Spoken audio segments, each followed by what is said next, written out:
para sa mga bata. So, ayun po. Sa verses po na ito, dito po yung pinamalas ni Jesus yung kanyang kapangyarihan sa pagpapagaling, sampung pitongin. So, ang pinaka nag-ano sa akin dito is syempre, yung Samaritano na nag-iisa na bumalik kay Jesus na talaga nagpatira pa siya, nagpapasalamat dahil dahil pinagaling siya ni Jesus.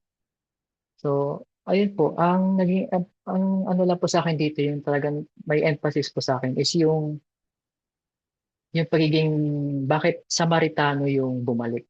Bakit Samaritan? Bakit Samaritan? So, di naman, wala naman sinabi kung ano yung ethnicity nung Siyam. Hindi naman sinabi kung mga Jews sila or mga Hebreo sila, hindi sinabi. Pero we can assume na siguro baka hindi sila Samaritano, pwede rin Samaritano din yung iba.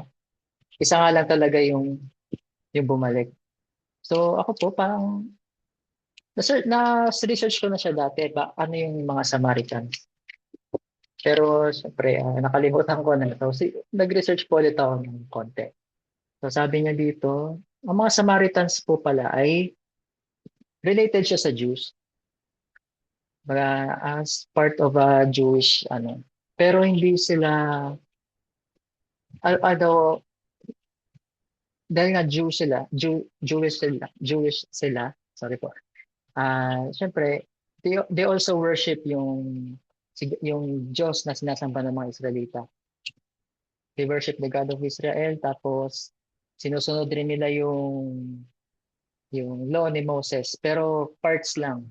Sabi doon, nabasa ko, hindi lahat nasusunod. Then, itong mga Samaritans din po ay may mga rejected rin sila na Jewish tradition na siguro hindi nila ma-accept or hindi nila tinatanggap. Ayaw nilang gawin. So, ganun. So, dahil doon, ang mga Samaritans po is considered, ano po sila, ah, sa ano na po ito, yung sa New Testament na po, sa time na ni Jesus, yung mga Samaritans is Jew pa rin sila pero they are considered as ano po, ang sabi po kasi dito, they are religiously corrupted, yun po yung sinabi. And dahil nga ganun, parang ang nasasabi na sa kanila mga Jew, ng mga Hudyo ay hindi sila tunay na Hudyo. Kasi, yun nga, they don't practice kung ano yung pinapractice ng mga Hudyo. So, ang nangyari po, parang they are rejected by the Jews. So, to think of it na ganun sila, yung Samaritans, pero nagawa pa rin ng isang Samaritan na bumalik kay Jesus. Kasi yun nga, they recognize Jesus na Diyos na nagpapagaling. Then also, kilala rin nila, sinasamba rin nila yung Diyos na one true God na sinasamba ng Diyos ng mga Israelita. So, yun yung parang naging ano po sa akin yun. Bakit, bakit Samaritano yung ginamit na bakit Samaritans yung mga ganun? Yung tulad dun sa parable, yung the parable of the Good Samaritan. Actually, ko rin, napansin ko rin yun sa Bible kasi unang minention, I think tama po. Unang minention yung the parable of the Good Samaritan doon sa Luke chapter 10. So parang fascinated ako na ganun sa bakit Samaritans yung mga nagamit or nagamit na example. Tulad yan, parable pa lang siya. So, yung Samaritans na ginamit na parable ni Jesus sa pagtuturo niya is uh, out of dun sa mga sabihin natin yung pinili ng Diyos na nation which is yung Israel. Bakit Samaritans pa yung parang nagpakita ng talagang they really know God. Pinapamuhay nila kung paano yung sinasabi ng law ni Moses. Ganyan, simpleng pagtulong sa nangangailangan. Bakit Samaritan po yung ginamit? So, so para sa akin po, doon ko po na-realize at sa Samaritans na yun na although kahit hindi sila yung sabihin natin part ng nation na pinili ng Diyos, which is yung Israel. Parang parang naging rema sa akin nun is kahit hindi tayo part ng nation na pinili ng Diyos, we still have the ano, yung parang mayroon pa rin tayong space doon sa kaharian ng Panginoon. As long as we are doing the right thing, sinusunod natin yung salita ng Diyos, tumutulong tayo sa iba, hindi natin iniisip yung sarili natin. Ay, sorry po. Hindi natin muna iniisip yung sarili natin. Pag yung iba muna iniisip natin bago yung sarili natin. Wala yung selfishness, ganun. So, yun din yung sinasabi ni Paul sa mga katuruan niya na tayong mga Gentiles ay ay accepted sa Panginoon as long as we have faith kay Jesus, na we believe na si Jesus ang namatay sa krus ay namatay sa krus para sa ating kaligtasan. So, yun po yung isang naging ano po sa akin na about sa Samaritans, na parang na-fascinate ako kasi ang ganda, parang ako nagandahan po ako sa ano sa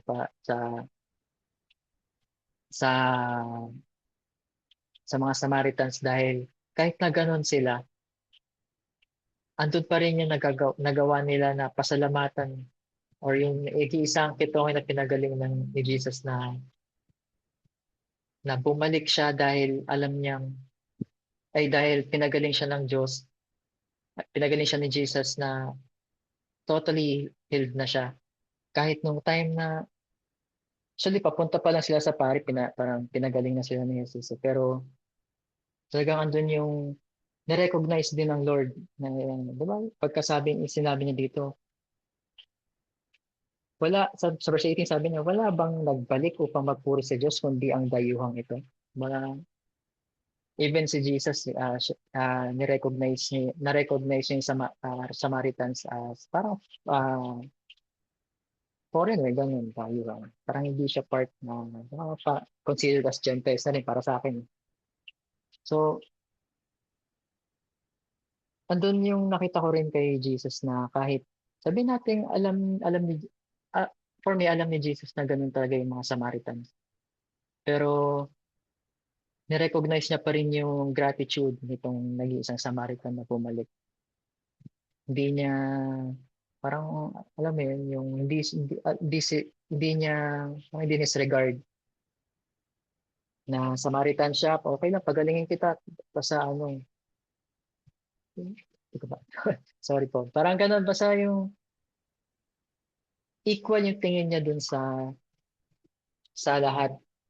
Hindi lang para sa mga Hudyo yung salvation, hindi para sa lahat, kahit sa mga Gentiles. So, ayun po. So, yung doon naman po sa Samaritan na bumalik, na nagpatira pa kay Jesus para pagpasalamat. Um, yun po yung isa rin, yun po yung gusto kong i-emphasize po sa atin. Yung, yung pagiging ano natin, mapagpasalamat sa Diyos sa lahat ng ginawa niya kabutihan sa atin. Diba, di ba yung pagising pa lang po natin sa umaga, uh, it's already considered a blessing. It's one reason to thank God na may chance ulit tayo to do everything that's right, mabuhay para sa kanya, mag-serve para sa kanya. Ayun po. Tapos, siyempre po, tila, may karamdaman din tayo, nakakaramdam din po tayo ng mga sakit. Siyempre, we always pray po, di ba? Uh, we always pray for healing, lalo na kung talagang we feel na malala na siya, ganun. We always ask God for healing.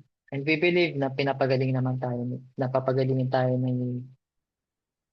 ni Lord kasi Yun yung ano natin, yung faith natin.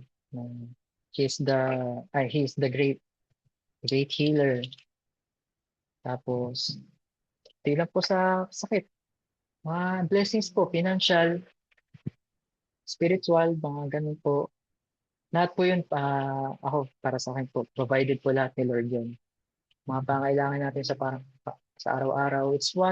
Yun po yung mga reason na kailangan nating ipagpasalamat sa Panginoon. Kaya, di ba, sabi po dito sa First Thessalonians 5, verse 16 to 18. Sabi niya dito, rejoice always, pray continually, give thanks in all circumstances, for this is God's will for you in Christ Jesus. So, ayun po, malinaw po sa verse na yan na, give thanks in all circumstances. May mga pinagdadaanan po tayo, may mga problema po tayo, andyan po yan, hindi po mawawala yan, pero hindi rin po nawawala ang Diyos na gumagabay po sa atin sa mga kailangan nating gawin. Yun din po ang mga isa sa mga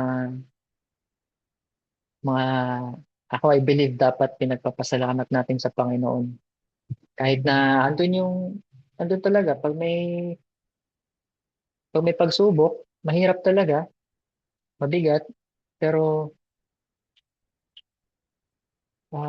kung papasalamat na sa ano naman po yung one reason na pagpapasalamatan natin kasi once na tayo ay napagtagumpayan natin tong mga pagsubok, kabigatan, sa tulong ng Panginoon. Siyempre, 'di ba, parang doon sa ginawa ng Samaritano na bumalik. Talagang kung pwede lang na gawin ko rin yung ginawa ng Samaritano na yung gagawin ko din eh. Kasi nga, talagang once na alam mo na nagtagumpay ka dun sa pagsubok, at kung ano mang pagsubok yan, sa sakit, sa trabaho, sa pag-aaral, once na alam mo na victory yun, talagang ang masasabi mo na, thank you Lord talaga eh. Parang ganun po. Pero syempre, pasalamatan pa rin natin Panginoon sa kalagitnaan ng ating mga pagsubok, mga kabigatan kasi hindi niya tayo iniiwan. Yung Lord, never siya nag-fail sa mga pangako niya, di ba? Na sasamahan tayo, sabi niya, for the know I have plans, for I know the plans I have for you, says the Lord. I plan to prosper you and not to harm you. So, ayun po.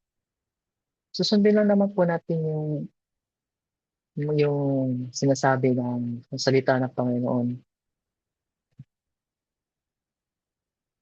Yung mga dapat natin gawin, yung hindi dapat gawin. I believe alam naman na po na natin yun. Yung mga parang yung pinaka-essence ng Bible is to living a holy life and syempre sharing yung gospel po. So, okay. So, yun po. To end po. So, na po, sakit lang po. So, ayun po, to end po, uh, I pray po na tayong lahat po na nakakapakinig or alam na itong story na to is very, ano na siya, para sa akin po, parang sa very, very basic na rin. Pero ako po, uh, magiging, magiging honest naman po ako. May time po talaga na, nakalimot din po ako na magpasalamat. Pero, siyempre, sorry Lord, nakakalimutan ko. Pero I always thank the Lord kasi talagang sa buong buhay ko, naranasan ko yung kabutihan niya, yung blessings, financially, physically, spiritually, emotionally. Andun yung nafe-feel ko na hindi ako iniwanan ni Lord. Kahit na yung pinagdaraanan is mabigat. Andun siya.